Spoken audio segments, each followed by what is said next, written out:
Islamic quiz. কোন নবী আলাইহিসসালামকে খলিলুল্লাহ, আল্লাহর বন্ধু বলা হয়?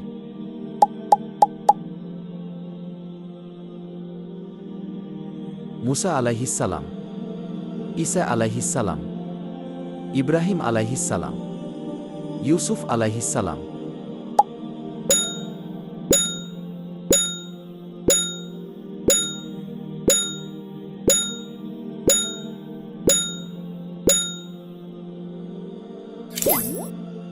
সঠিক উত্তর হল ইব্রাহিম আলাইহিসসালাম।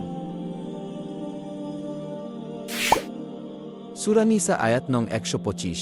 তার চেয়ে উত্তম দিন আর কার হতে পারে, যে তার গোটা অস্তিত্বসহ নিজ চেহারাকে আল্লাহর সম্মুখে অবনত করেছে, সেই সঙ্গে সে সৎকর্মে অভ্যস্ত এবং একনিষ্ঠ ইব্রাহিমের দিন অনুসরণ করেছে। আর এটা তো জানা কথা যে আল্লাহ ইব্রাহিমকে নিজের বিশিষ্ট বন্ধু বানিয়ে নিয়েছিলেন। আপনি কি সঠিক উত্তর দিতে পেরেছেন? আপনার উত্তরটি কমেন্টে লিখুন। ভিডিওটি লাইক করুন এবং আরও ইসলামিক কুইজের জন্য সাবস্ক্রাইব করুন, এতে আরও মানুষ ইসলাম সম্পর্কে জানতে পারবে।